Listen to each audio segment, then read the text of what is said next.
Je m'appelle Laetitia Langlais, je suis autrice, passionnée de rock, de récits sombres et de mystères. Bienvenue dans Pick Your Poison, le podcast où j'interviewe des artistes prêts à tout, presque. Le concept est simple, 7 péchés capitaux, 4 questions épineuses et surtout 0 filtre. Alors d'après vous, est-ce que les artistes oseront choisir leur poison ? Je vous laisse le découvrir. Salut à tous, je suis super contente de vous retrouver pour un nouvel épisode de Pick Your Poison. Et aujourd'hui, j'accueille la belle Becca Swan. Salut! Hello, merci beaucoup de me recevoir. Ça va et toi? Ouais, ça va bien. Dis-moi, est-ce que tu veux bien te présenter pour nos auditeurs, s'il te plaît? Bien sûr. Alors, moi, je m'appelle Becca Swan. Je suis chanteuse, autrice, parolière. Je fais surtout de la musique, mais quand j'ai le temps, j'écris des bouquins. Et j'organise des soirées musicales de temps en temps. Ok, une super palette de choses à faire et de artistique, en fait. Tu es multitâche. Exact. Je fais plein de choses, surtout de l'écriture, très honnêtement.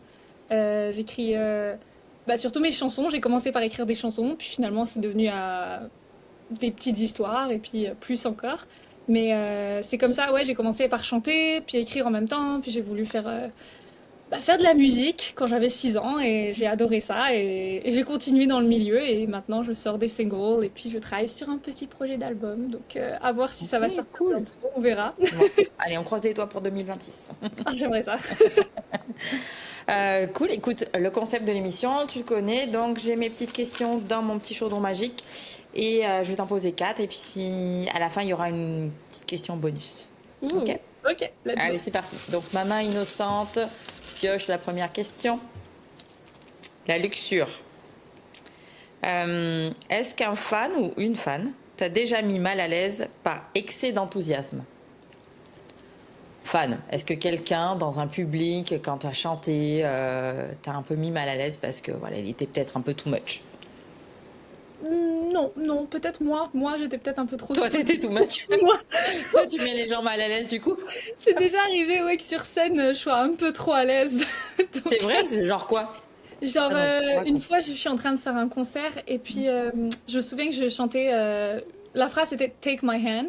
Et là, je suis comme « Take my hand ». Ah oui, c'était « Can't help falling in love ». Donc, je suis comme « Take my hand ». Là, je tends la main à quelqu'un. Puis, il veut pas venir. Donc, je lui fais un doigt. Je sais pas ce qui m'a pris. En effet, tu t'es bien lâché, oui. Bon, alors, ça a fait rire les gens, heureusement, parce que c'était très naturel. Comment c'était fait? Mais c'était avec humour que je l'ai fait. Ouais. Mais ouais, disons que ce n'est pas à faire des doigts sur la Non, scène. c'est clair, en général. Si on veut se mettre le public dans la poche, non, il faut mieux pas faire ça.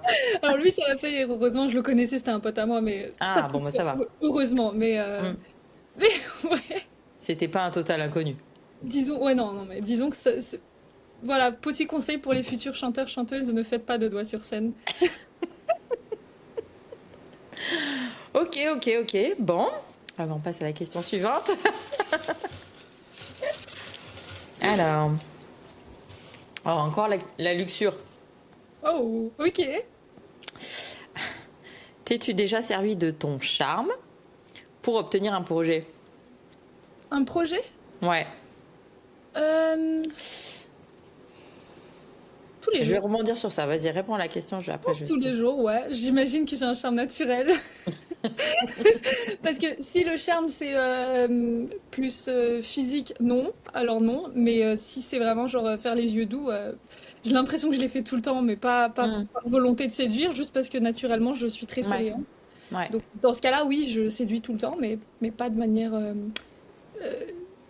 réfléchie, pas dans le but d'obtenir quelque chose. Donc dans ce cas-là, oui. C'est ta manière d'être. C'est ça. Ok. Parce que, bon, pour ceux qui nous regardent sur YouTube, tu es quand même une jolie fille, on est bien d'accord. Merci. On est bien d'accord. Moi, je sais que j'ai une amie qui est très comme ça, qui est très dans le charme, mais parce que c'est naturel chez elle, tu vois. J'enrobe les choses avec du miel. Et je trouve que comme ça, on obtient certainement beaucoup plus de choses. Qu'on soit beau ou pas, Ouais. mis à part la beauté, en effet, le fait de mettre les formes et de le faire de manière charmeuse, entre guillemets, te permet d'avoir beaucoup plus de choses, je trouve, dans la vie. C'est sûr. Oui, oui, oui, non, c'est sûr. Même, je le vois, je travaille aussi comme croupière. Mm, Euh, et je le vois à mes tables de jeu, avec les mm. joueurs qui viennent à mes tables. C'est souvent, j'ai des gens qui viennent juste parce que je leur souris. Et ça fait une Ouais, grosse différence ouais, ouais, au jeu, justement. Ça ouais, les ouais, rend c'est beaucoup clair. plus agréables, contrairement Oui. à des gens qui se font mal parler ou quoi parce qu'ils perdent. Mm, Bah, là, j'ai des gens qui peuvent être beaucoup plus agréables, même s'ils perdent, parce que bah, on sourit, on s'amuse, c'est un mm, jeu, ça reste un jeu. Chez d'autres, ça l'est pas forcément. mm, Ouais, c'est clair. Moi, je sais que dans la vie, je suis pas du tout comme ça. Je suis plutôt super froide et un peu stricte et un peu rigide. Les gens qui me connaissent pas, ils se demandent si je suis pas un peu psychorigide, tu vois. Parce que je suis pas du tout après en vrai, hein, mais c'est vrai, du coup, je remarque que moi, ma méthode me permet pas d'obtenir autant de choses que elle, sa méthode de charmeuse de serpent, tu vois. Donc parfois, j'essaie de mettre de l'eau dans mon vin. C'est difficile quand tu dois aller contre ta nature, tu sais. Ouais, ouais, Mais bien oui, sûr. tu as l'air, du peu qu'on se connaît, en effet, tu as l'air plutôt dans l'enrobage, dans le miellage, tu vois, des choses. Exactement. Mais tu as bien raison. C'est ça qui marche, hein. Ça C'est ça qui marche. marche. Bah, après, des fois, ça me joue des tours, mais Oui. ça, c'est surtout dans la partie, tu vois, ça m'est déjà arrivé avec des gens qui pensent que c'était de la séduction. Donc là, ça devient Mm. compliqué parce qu'ils Oui, sont oui, dans je ah, comprends. ben, je vais avoir quelque chose d'elle, mais je suis comme non, non, je suis pas intéressée Mm, du tout. Ouais, c'est vrai. Donc, ça crée aussi beaucoup de fausses amitiés ou de fausses relations, en fait. Donc, il y a un downside à tout, en fait. Ouais. Non, mais c'est clair. Positif pour avoir des choses, Mm, mais moins pour certaines autres. Pour mm, bâtir des vraies relations, ça peut être difficile. mm. Ok. Allez, encore une question. Allez, on espère qu'on change de péché là, en fait. La colère. Ouh, Ta, ta, ta, ta. Alors, qu'est-ce qui te fait péter un câble en coulisses? en coulisses, je suis Bah, trop focus. qu'est-ce qui, dans le secteur de la musique, puisque c'est dans ce secteur-là que tu évolues, qu'est-ce qui Ouais, te met en colère? On ok, pourrait bah dire parce ça. qu'en coulisses, ouais, sur scène, jamais, je suis trop focus sur mes trucs. Par contre, je pense que ça va être la difficulté pour les jeunes artistes euh, qui sont pas signés, qui ont pas vraiment les sous, parce que Mm, moi, je suis en indépendant. mm, Donc, ça fait que je sors tous mes sous de ma poche pour financer mes projets, ouais. etc. Quand on sait ça, on sait qu'une chanson, ça peut coûter facile 2 000 $ pour la produire. Il faut un budget aussi pour la promouvoir. Sauf que ce budget-là, bah, moi, personnellement, je ne l'ai pas. Je l'ai Mm, pour produire la chanson, mais pour ensuite la promouvoir, il mm, faut un minimum de contacts. J'ai beau contacter tous les gens que je connais, j'ai pas un réseau qui est très très large encore. mm, Donc, je pense que ce qui me rend en colère, c'est le fait qu'il y a certaines personnes qui ont une très grande visibilité, qui veulent pas la partager, par exemple. Ça m'est déjà arrivé de rencontrer des gens qui soient quand même assez connus et qui n'aient mm. pas l'envie de tendre la main à son prochain. Ouais. Et je trouve ça dommage parce qu'ils ont été à notre place à une époque et Dieu sait que j'en ai rencontré des gens comme ça. Puis au contraire, bah il y en a qui sont tout petits et qui m'aident quand même. Donc moi j'ai toujours grandi avec la valeur de donner à son prochain au maximum. Et récemment encore, hein, j'ai contacté une amie à moi pour lui donner le contact d'une radio qui cherchait quelqu'un, donc elle est Mm. passée à la radio. Et inversement, quand elle a besoin quand elle peut aider quelqu'un, bah, elle m'aide. Donc, c'est ce qui me met en colère, c'est ça, je pense. C'est vraiment le fait que les gens, ils oublient que le retour d'ascenseur, ça va être positif pour tout le monde.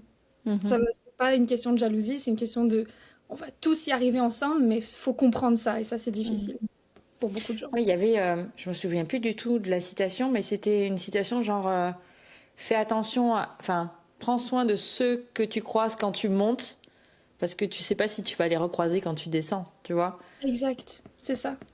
Ah, c'est une très bonne. Je la Ouais, connaissais pas, mais c'est exactement ça. c'est pas exactement ça mais en résumé, c'est ça. Fais attention aux personnes que tu croises quand tu montes, parce que peut-être tu vas les recroiser quand tu redescends, tu vois. Mhm, C'est assez juste. C'est pas parce qu'aujourd'hui tu es en haut que demain tu seras pas en bas. c'est ça. Donc, si Et tu marches sur les gens quand tu montes, ben, quand tu redescendras et que tu auras besoin d'eux, ils seront plus là. voilà, c'est ça, tu vois. Ils sont plus là Ouais. pour aider. Et ouais, Mm, mais c'est dommage parce que mm, c'est dur pour les jeunes artistes sur les scènes. C'est ouais. dur. Mais est-ce que tu crois qu'avec l'avènement des réseaux sociaux, Internet, YouTube, est-ce que tu crois que ça rend l'accessibilité au public et du coup à se faire potentiellement signer plus facile ou pas du tout? C'est à double tranchant. Mm, Avant, on signait un artiste qui partait de zéro, mm, qui chantait bien, qui écrivait bien, qui mhm, composait. Mais il n'avait pas de followers, il n'avait pas de fans, il n'avait rien. mhm, Et aujourd'hui, on signe quelqu'un qui a déjà tout, qui a déjà des millions de followers, qui est déjà produit, qui est mhm. déjà... Et c'est ça qui rend tout difficile parce que des gens qui peuvent faire de la... C'est devenu très facile maintenant de faire de la musique pour tout le monde, hein, surtout avec les Ouais. réseaux, Mm, etc. C'est facile de... Maintenant, tu peux même aller faire des trucs avec l'IA. Genre, si tu peux mm. aller sur des applications pour faire des instrumentales. Ouais. Et ils Alors, font des trucs de dingue, hein, parce que mon mari, il aime beaucoup la musique et il touche à ça. Oh, ça fait même peur. oh oui, non, ça fait peur. Je Mm, veux dire, là, si je veux, je peux aller trouver une IA pour faire en mm, sorte que Lady Gaga chante mes chansons, si je veux. mm, Tout ça, alors, il y a des trucs qui sont géniaux, hein, je peux mm. pas cracher sur l'IA. Ouais. Et c'est tout un autre débat. Mais il y a d'autres choses qui font que ça rend ça difficile pour les artistes parce que, bah, comment... Je vois des fois des personnalités qui n'existent pas, des personnalités IA qui sont des superstars Mm, alors qu'elles n'existent pas, tandis que moi je fais de la musique depuis que j'ai 6 ans et j'ai aucune reconnaissance, quoi. mm, Donc ça rend tout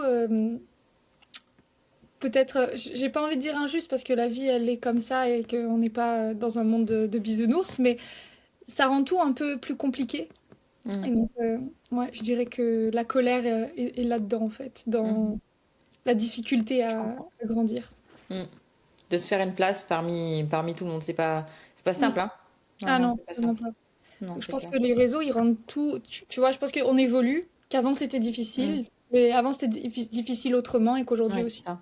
Mm. T'as une phrase de Socrate hein, qui disait, alors c'était pour les enfants, c'était quelque chose comme à notre âge, les enfants se comportent en tyrans, ils n'écoutent plus leurs aînés, ils ne font plus attention à nous, etc. À notre ère, les enfants sont des tyrans. Mais ça, il disait ça il y a 5000 ans. Mm. Donc, ça continue. Donc, j'ai envie de dire, je pense que dans tous les domaines, tu vois, la vie évolue et que ça sera toujours difficile d'une certaine manière ou Mhm. d'une autre. Mm. Ouais, je comprends. Allez, un autre péché. Ta, ta, ta, ta, ta, ta, ta, ta, ta, ta. L'avarice. Ouh. Alors, es-tu du genre à garder tes meilleures idées pour toi par peur qu'on te les vole ou es-tu du genre à tout partager? Oh, je partage tout. Vraiment, parce que je sais que mes idées sont des fois farfelues, mais quand elles sont bonnes, elles sont trop bonnes pour que quelqu'un puisse me la voler et que ce soit bon ce qu'il va faire après Mm. avec. Donc, donc j'ai beau là, par exemple, j'ai 4 idées d'histoire que j'ai potentiellement envie d'écrire. Mhm. Hier, je suis en train de me les trier dans la tête parce que il y a un bébé à côté de chez moi qui pleure, donc j'ai du mal à dormir. Donc, je me repasse les idées que j'ai envie d'écrire et je me dis, bah, je vais demander à Y ou X de me dire quelle histoire il préférait que j'écrive. Ça me, Mhm. non, ça me dérange vraiment pas de partager mes idées. Puis des fois, en fait, en les partageant, on développe. Surtout avec... moi, c'est ma Mm. mère. Je parle souvent avec ma mère de mes idées ou de ce que j'écris. Et puis, elle me propose des contre-idées parce que ma mère, elle est très, très, très connectée dans la philosophie. Elle est très, très philosophe dans l'âme. Mhm. Mais aussi, elle a beaucoup, beaucoup lu. Donc, ça m'aide énormément parce elle a une autre vision d'eux. Donc, ça me permet d'écrire d'écrire des trucs un peu plus approfondis, Mhm. des personnages, des idées aussi, puisque j'essaye de faire des trucs assez politiques quand j'écris, de susciter Tes une paroles de réflexion. chansons? Mhm. Tout, tout, tout. Ouais, J'ai envie que les gens y réfléchissent. Donc, ok. j'avais une chanson que j'ai pas sortie qui s'appelle Callipolis. Et elle, c'est un concept philosophique qui parle. En fait, c'est Platon qui parle de sa cité idéologique. La cité des philosophes, en fait, pour lui, une cité parfaite, ça serait une cité qui serait gérée par des philosophes. Alors, à débattre, est-ce que ce serait une bonne société? Mhm. Mais, Ouais. mais en tout cas, ça, c'était la société utopique de Platon, tu vois, et j'ai trouvé que c'était trop une excellente idée. Donc, en fait, j'adore écrire sur ce sujet-là. J'ai beaucoup, beaucoup de textes. J'ai 4 chansons qui s'appellent Callipolis. J'ai 4 petites histoires qui s'appellent comme ça aussi. Mm. il m'inspire Calipolis. Et du coup, t'as pas peur, si par exemple avec d'autres chanteuses, t'as pas peur de te dire, je partage mes idées de chansons et te dire qu'un jour, peut-être qu'elle pourrait te les voler, elle pourrait les mettre, parce que ça pourrait être monnaie courante, tu vois. On a déjà vu des histoires pareilles de vol de chansons, ou de paroles. Ouais. Alors, je protège mes chansons. Hmm. Tiens, regarde. On est ici, juste là. Ça, c'est des scellés avec Ouais. une clé USB dedans. Et dedans, il y a les textes de mes chansons avec les instrumentales et les masters. Et comme il est scellé, avec la date, donc là on a 2022, 11-22, Ouais. si quelqu'un décidait de me piquer mes chansons, en procès, ça serait assez facile de dire, regardez, ça n'a jamais été Ah, quand ouvert, il y a même. la date. Tu partages, mais tu fais attention. Je suis quand même crachée. Fais quand même attention. Non, mais t'as bien raison, on sait jamais. On sait jamais. Exact. Donc, celui qui vient, gare à vous. Ok, cool. Écoute, pour toi, j'ai préparé une petite question bonus. Ouh. Je vais te la lire. Ok? T'es prête? Ouais, je suis prête. Si tu devais choisir un seul de ces 7 poisons, donc de ces 7 péchés capitaux, pour alimenter ton art jusqu'à la fin de tes jours, lequel choisirais-tu et pourquoi? Donc, il y a la gloutonnerie, la luxure, la colère, l'avarice, L'envie, l'envie. la gourmandise, t'as dit? Non, Ouais, je l'ai dit. l'orgueil. L'orgueil, tu l'as L'orgueil. dit? Ouais, je L'orgueil, je pense l'avais qu'on est pas bon. dit. Et l'orgueil. La paresse, tu l'as dit? Non, Oui, j'ai tu pas l'as dit dit. la La paresse. paresse. Bah, je pense pas que la paresse, j'aurais envie, parce que ça, c'est le pire ennemi d'un artiste. Je pense que ça serait l'envie, parce que on a toujours envie de continuer, mais des fois, l'envie peut manquer. Euh, je peux avouer que des fois, je suis fatiguée hein, quand je dois me battre, me battre, me battre. Mais après, je me rappelle que quand je suis sur scène, que j'adore ça, en fait, je pourrais pas faire autre chose que ça. Et quand je fais quand je fais mes travaux, le travail alimentaire, celui qui rapporte Mm. de l'argent, bah, je me dis, j'ai hâte de partir de là. J'ai hâte de juste faire ce que j'aime. Mhm. Donc, l'envie, ça serait le meilleur péché à avoir. Ok, super. Bon, mais merci beaucoup d'avoir répondu à mes questions. Est-ce que tu as une petite actu à partager pour 2026 avec nous? Peut-être, je crois qu'en janvier, je vais sortir mon nouveau single. Guilty Girl, ça s'appelle. Lui, je l'ai écrit quand j'avais 16 ans. Mhm. Et c'est une petite chansonnette cute. Je dirais pas que c'est mon petit bébé, mais c'est mon petit bébé. C'est une des Ok, premières chansons que j'ai écrites, donc j'en suis quand même assez fière. Et voilà, j'ai hâte de la sortir. Donc j'ai pas de ok. date, mais en janvier. Mais en janvier, ok. Ouais. Donc on peut aller te suivre sur Instagram ou Et pour TikTok savoir. et tout, Ok, parce que je fais des vidéos TikTok aussi, si ok, jamais. Je fais ok. de l'humour, des podcasts et surtout d'actualités en plus de covers musicaux. Ok, super. Bon, bah écoute, merci beaucoup d'avoir répondu à mes questions. Merci à toi. Merci aux auditeurs de nous avoir écoutés. Puis je vous dis à bientôt pour un nouvel épisode de Pick Your Poison. Salut Becca, salut. Salut!